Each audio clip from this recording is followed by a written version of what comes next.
important management. Human resources. Because the rest, as we say, the rest we can purchase, we can buy, we can get.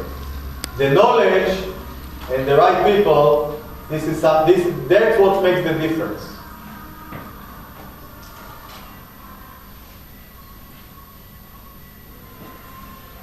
The ability to get people involved and not to force them to respect you. You cannot force people to respect you. To gain the respect. Remember Colgate? Remember that the president of Colgate was making meetings with the workers, and then we had this worker in the factory that said to put the hole a little bit bigger.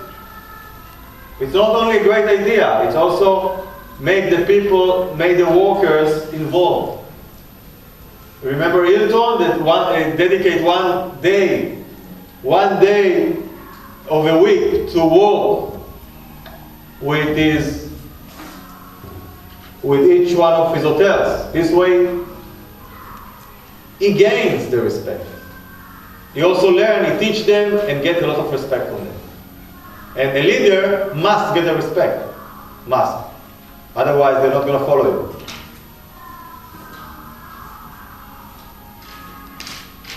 The ability to be a role model.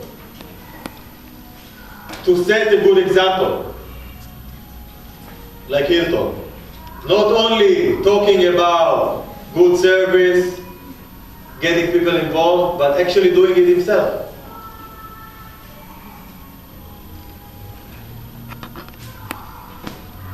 The ability to create a good atmosphere, like Google, remember? I go fast because those things we already talked about. But this is, you see all these things we talked about, they're all parts of TQL, Total Quality Leadership. They're all part of it. They're all components. Empowerment. Leader, as I said, is not afraid to develop stars around him. He's not afraid to delegate or give authorization to people. He still needs to supervise them, but he gives them freedom to take decisions.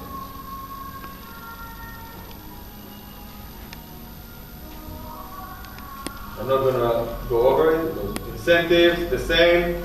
A leader must give incentives, because incentive is something that makes you follow. Makes you follow. Of course, he needs to look out of the organization. He needs to watch these things we know.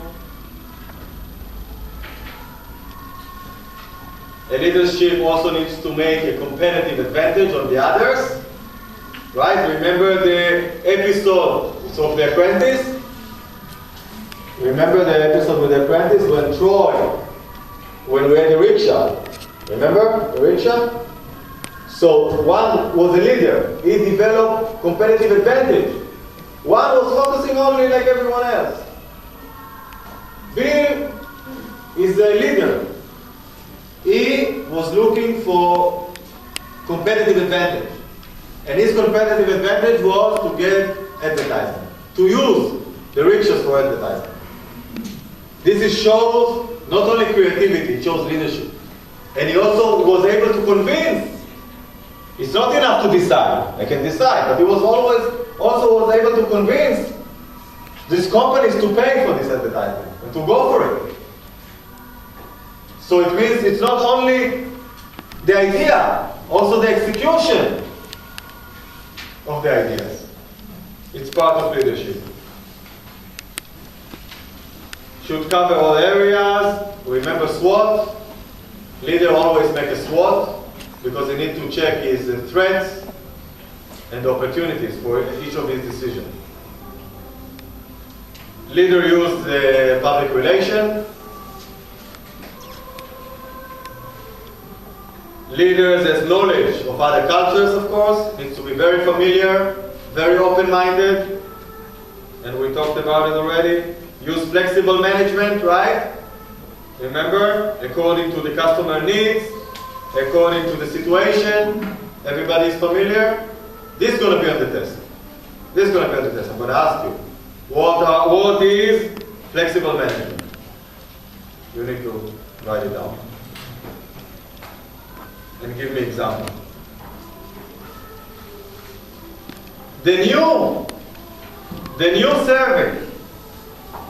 The new survey and there are many, because leadership is very hot issue today in the management.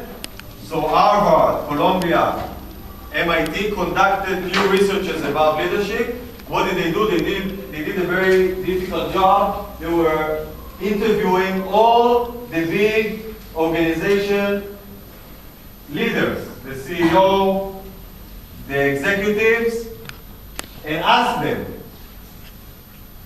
They asked them and they were analyzing what make them to be a great leader today in our global, competitive, complex world. And let's see what they say. Most of them agree. The new leader, the current leader, needs to provide a powerful and proactive vision to guide these people into a complex, uncertain future. So everybody agrees that we live in uncertain future. The things changing very fast, and it makes a lot of people not confident. And a leader is the one who's able to give them the confidence and show them the way under things that they never faced before. Never. He has to have a strong personality. Of course, he has to be very strong. And like a poker player. Everybody plays poker. You know that some like to play. So you know you don't show what you have, right? Sometimes you can have a very bad card and still win. Why? Because you are cool. So you keep it close to your chest.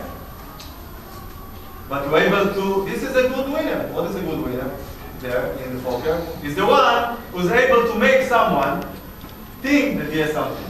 Maybe he doesn't have it, maybe he does, maybe he doesn't. So he shows the old poker players, they show confidence, right? They cool, this is a leader. But they keep everything under the water.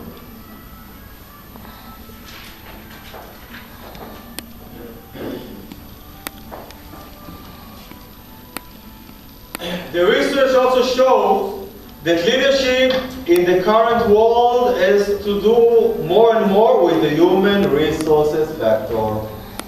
You see what I talked about? It shows now on the new researches. Again, it's all about human resources.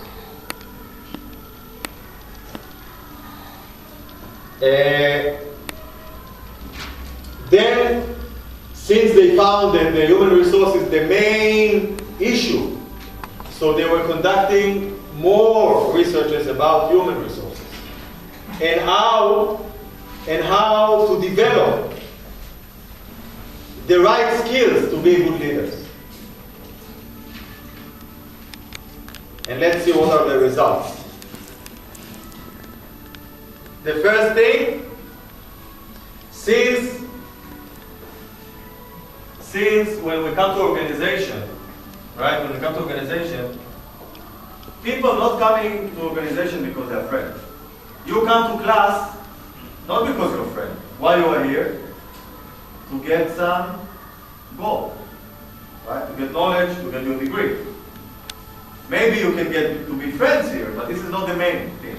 Also in any organization, people are gathering together to achieve a goal. Maybe they get friends, but this is not the main issue. The main issue is to get the goal done. And since we're talking about people, it's always, when our people are not machines. It's also about relationships. So in any organization you go, it's going to be politics. Politics is where people are. who you are friend with, who you connected to, can take you further. Okay? So they found out that the most important skills today that we need to develop the organization is by gaining political power in the organization. What we see, the organization is made up by individuals, by people. People have feelings, opinions, emotions, and groups with different values, goals, and interests. Sometimes you see the apprentice, did you see? People came from different places in the US. They have different values, different background. There's a lot of politics. Who you getting friends with, who you connecting to, who you making a deal with. Okay? So in order to get the power of an organization, you need to find where is the human power. What is the philosophy of the organization? So you can get the power.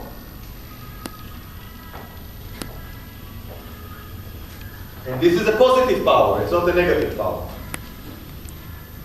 How do we gain